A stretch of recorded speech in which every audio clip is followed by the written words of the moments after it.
Hello, and welcome to my week 5 video journal on Sanford Meisner and the Meisner technique.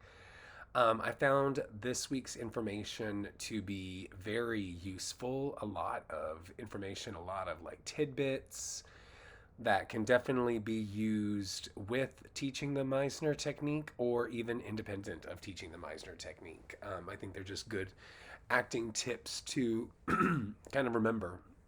So, out of all the acting teachers that we've studied in this class, I think that Meisner was the one that I was most familiar with.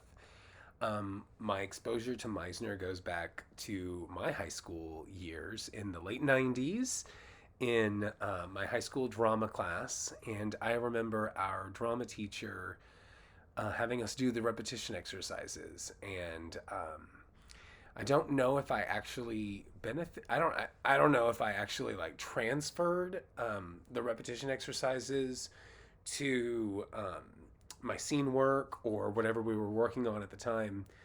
But I do remember engaging in that. So I do appreciate the little exposure, even though I may not have been particularly ready.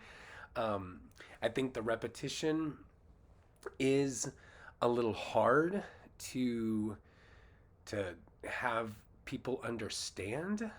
Even adults, I don't know, would particularly understand the nuances that I think Sanford Meisner uh, expected with his repetition exercises. I've watched a couple of YouTube videos on the repetition exercises by people saying that they are running a Meisner Institute, and um, by one of his former like students, and I just found it to be very nuanced and very interesting. I would still need to look a little bit more into it. I do have um, a book by or four books, a series by Larry Silverberg that have been very useful in the classroom to kind of just give my students kind of a little bit of exposure to Sanford Meisner, but I don't ever really spend a whole lot of time on the repetition because it doesn't seem like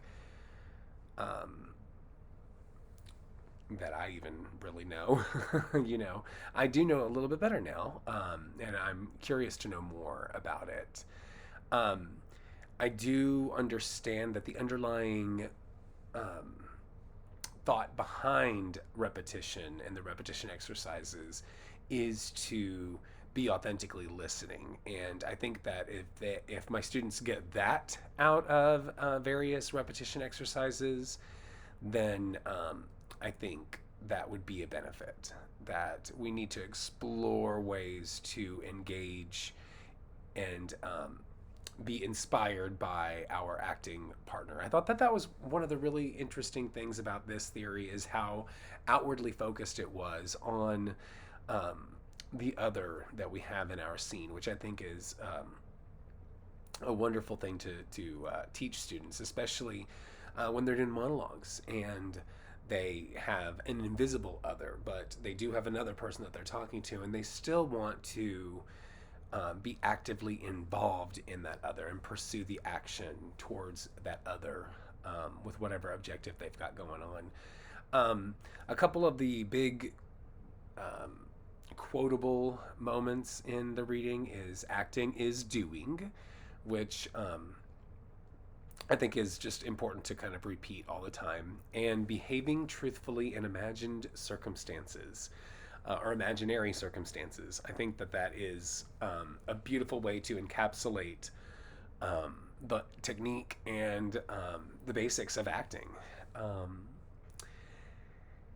I like the fact that it is centered on the other, and if both of the actors, the performers, are concentrated on the other and concentrated on what they're going to do to help resolve the other's conflict, then the emotions come as a byproduct. And I thought that that was very interesting to read and something to really think about.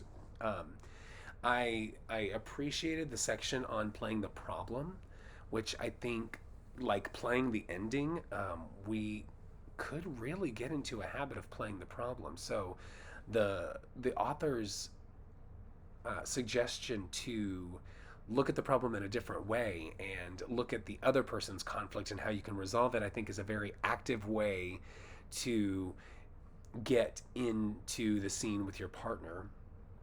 I also thought it was interesting, and I'm still thinking about what I think about this quote, but there was a section on the danger of playing characteristics, and the characteristics that you talk about whenever you do table work, and you talk, well, this is this kind of person, and this person is X, Y, and Z, and listing out characteristics. And the article, the author claims that that violates our understanding of human behavior, which I thought was very interesting of a thought. I had to sit and think about it for a minute. That we are not always aware of how others perceive us. So if we are using this information to create a character, then we are creating it from an idealized awareness of ourselves. So I just thought that was very interesting. Like, we do not necessarily know what people think about us or perceive us. So I we have to think of ourselves and our characters from our own perspective, from our character's point of view, rather than how the character was written. It's just something for me to really think about and wrap my head around. It's interesting. It's interesting. And I love the fact that they said conflict is the result of two people trying to change each other, which I think is really interesting way to look at conflict rather than playing the conflict. Again, like I mentioned earlier, like playing the ending is something that we want to avoid as well. Playing a mood, that kind of thing, and instead of concentrating on our acting other, I think those are some good practical examples of how not to play the conflict, play the problem, and how to kind of go about it. The last section was about the neighborhood playhouse, which I found fascinating that the repetition exercises last months and months and months.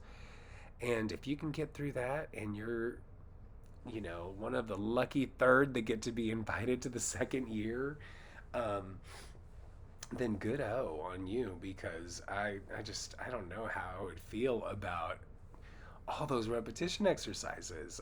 I definitely see the usefulness of it. I don't know. Maybe I don't know. I do think it'd be interesting to go to the teacher training. I don't know who that's for, if it's for higher education or for high school education, but I think it might be interesting to kind of figure that out. I wonder how intense it is. Um, and then my final little piece of wisdom was on the very last section of the neighborhood playhouse selection, and that mentioned that how we are now getting exposed to bad acting as well as good acting, and how watching bad acting has actually helped students arrive at the creative freedom that they're striving for faster, which I just thought that was very interesting. I mean, maybe we have more of an awareness, especially since the first few years of the neighborhood playhouse, when we were still, when America was still kind of in a transitional period of realism and realistic acting methods, and the influence of Stanislavski. So, um, we've come a long way. So that's just interesting to kind of see. And right now we've got so much media that's just so highly accessible. And I mean, there really is some bad performances, in when you saturate the airwaves with so much selection. There's bound to be some stuff that rises to the top, and then other stuff that sinks to the bottom. But anyway, I'm getting lost in metaphors. Thank you so much, and I hope you guys all have a wonderful week.